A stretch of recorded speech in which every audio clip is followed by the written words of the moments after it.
Assalamualaikum warahmatullahi wabarakatuh. Alhamdulillahirabbil alamin. Wassalatu wassalamu ala asrafil anbiya'i wal mursalin wa ala alihi washabihi ajmain. Amma ba'du. Pertama-tama, marilah kita panjatkan puji dan syukur atas kehadirat Allah Subhanahu wa taala karena rahmat dan hidayahnya kita dapat berjumpa dalam keadaan sehat walafiat. Tak lupa, solawat serta salam kita haturkan kepada junjungan Nabi Agung Muhammad Sallallahu Alaihi Wasallam yang kita tunggu syafaatnya di akhir zaman kelak. Sebelum memulai pidato kali ini, izinkan saya untuk memperkenalkan diri. Karena dalam peribahasa, tak kenal maka tak sayang. Jadi, perkenalkan saya Indra Kurniawan dari SMA Negeri 1 Luar. Di sini saya akan beri pidato dengan tema remaja yang cerdas dan bijak dalam menggunakan media sosial. Saya ingin bertanya kepada kalian semua, siapakah di antara kalian semua yang tidak memiliki akun media sosial? Pasti sudah jelas jawabannya, punya. Karena kita hidup dan sudah berkembang di zaman era baru, di mana teknologi, komunikasi, dan informasi telah berkembang begitu cepat. Ditambah lagi, kita 2 tahun lalu tertimpa oleh COVID-19, di mana banyak orang yang dulunya bekerja offline, sekolah offline, menjadi online maupun daring. Begitu besar dampak positif bagi kita menggunakan gadget di saat ini. Namun, kita juga harus pandai-pandai memilah informasi menggunakan akun media sosial kita supaya tidak dapatkan dampak positif maupun negatifnya. Maka dari itu, di zaman sekarang ini, kita harus benar berhati-hati dan harus sekali lagi memilah mana yang benar dan mana yang salah. Ditambah zaman sekarang ini, anak remaja bahkan orang kecil saja sudah bisa menggunakan handphone lebih pandai daripada orang tuanya. Maka di sini didikan orang tua, pemantauan orang tua sangat diapresiasi untuk mendidik anak zaman sekarang. Hadirin yang dirahmati Allah, saat ini telah gempar-gemparnya media sosial di dunia maya.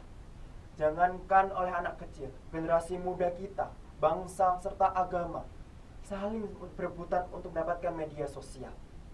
Maka dari itu, sepandai-pandainya topai melompat, pasti akan jatuh juga. Maka dari itu, ambillah yang penting, ambillah yang manfaat. Jangan sampai kalian mengambil dampak negatifnya.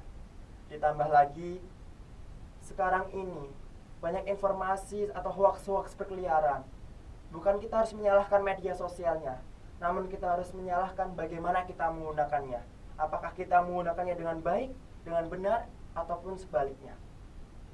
Maka dari itu kita mempunyai attitude dan etika dalam penggunaan media sosial. Yang pertama, tidak melakukan hate speech, kebencian, provokasi, dan juga fitnah. Di Islam telah diajarkan bahwa fitnah lebih kejam daripada sebuah pembunuhan.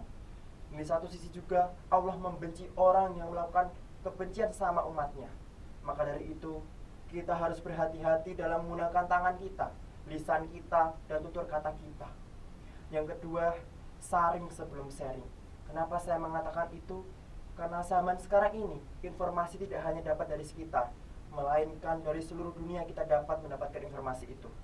Maka dari itu, cobalah saring terlebih dahulu, dan pastikan berita itu benar akan adanya. Jangan sampai kita menyebarkan berita hoax, karena Allah sudah berfirman dalam surat Al-Hujurat ayat 6.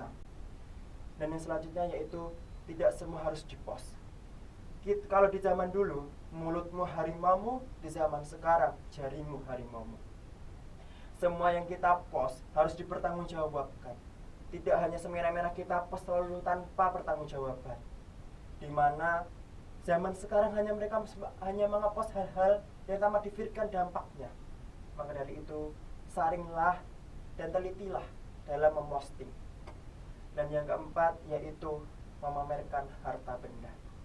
Sudah jelas di dalam Islam memamerkan harta benda, ria, sombong, sangat dibenci oleh Allah. Ditambah lagi mereka memamerkan melalui media sosial, di mana kegunaannya yang seharusnya untuk berpendidikan, pelajaran, mencari pengetahuan, malah digunakan untuk mencari followers dengan cara memamerkan harta benda. Itu bukanlah hal yang bagus dan bukan patut untuk dicontoh. Yang terakhir adalah membedakan atau tidak menghargai sesama. Allah menciptakan orang di dunia ini dengan berbeda-beda, tidak dengan hanya hal yang sama, karena untuk saling melengkapi, bukan untuk saling menginjaki. Maka dari itu, kegunaan media sosial untuk melengkapi kekurangan kita dan juga untuk saling menghargai sesama manusia. Maka dari itu, pandailah kalian menggunakan media sosial kalian. Jangan untuk tidak menghargai orang lain ketika kalian lebih pandai atau lebih pintar dalam menggunakan media sosial kalian. Begitu banyak dampak negatif yang kita dapat lihat. Maka dari itu hadirin yang dirahmati Allah, demikian dampak negatif yang dapat kita rasakan ataupun tidak dapat sadar kita melakukannya itu. Banyak orang yang hanya menge-share, mempublish, ataupun berkata tanpa memikirkan dampaknya. Maka dari itu semoga kita bukan dari orang-orang itu. Nauzubillah min dzalik. Maka dari itu, walaupun kita hidup di zaman yang berkembang, di mana teknologi semakin canggih, kita jangan lupa dengan adanya syariat-syariat dakwah Islam, aturan-aturan norma, dan attitude dalam berkomunikasi maupun berinteraksi. Sekian yang dapat saya sampaikan. Bila ada salah kata, semoga dapat diambil hikmahnya. Saya mohon maaf yang sebesar-besarnya. Wassalamualaikum warahmatullahi wabarakatuh.